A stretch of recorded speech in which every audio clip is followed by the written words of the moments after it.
Vilagarcía volveu a celebrar unha nova edición do seu concurso de escaparates de Nadal entre os comercios, hostalería e o sector servizos.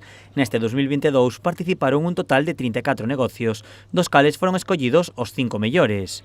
O gañador foi o Salón de Peiteado Tijeras de Diseño, coa súa decoración dedicada a Eduardo Mans Tesoiras. Como veis, manos tijeras, que yo soy muy friki de la película y veía que encajaba bien con una peluquería, él con sus tijeras en las manos y pues un poco como nosotras.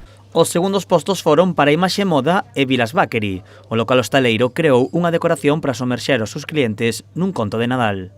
Aprovechamos a hacer un poco de cascanueces, galletas de jengibre, cookies, todo lo que nosotros podemos vender de cara a nuestros clientes, pero bueno, darles a entrar en un cuento de Navidad cuando abres la puerta y llegas al Vilas Bakery.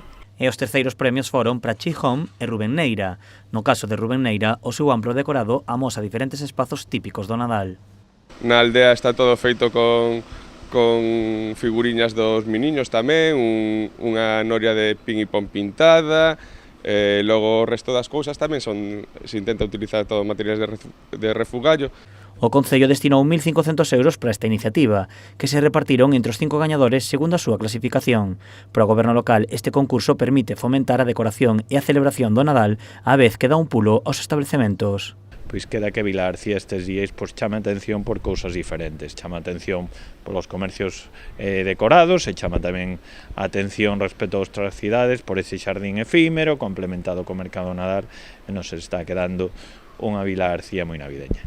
Para os locais, o concurso supón unha motivación para decorar os seus negocios e o premio un recoñecemento a ese traballo. Eu creo que é unha boa iniciativa para que os comercios se molesten en engalanar o máximo posible os locales, que eso dá moita vida logo ás calles e fan que a xente quede aquí no comercio local e non se vaya a grandes superficies. No es competitividad, pero sí que nos gusta eso de a ver quién hace el escaparate más bonito, o, no sé, esas cosas que, bueno, que ayudan, que alegran, que animan. Hombre, pues genial, porque el esfuerzo al final te lo pagan en el aspecto de que reconocen tu labor, sabes? A boa acollida por parte dos comercios e a resposta da clientela non pasa desapercibida pro goberno de Vilagarcía. O equipo de Varela non descarta ampliar o concurso ás propias fachadas das vivendas nos vindeiros Nadal.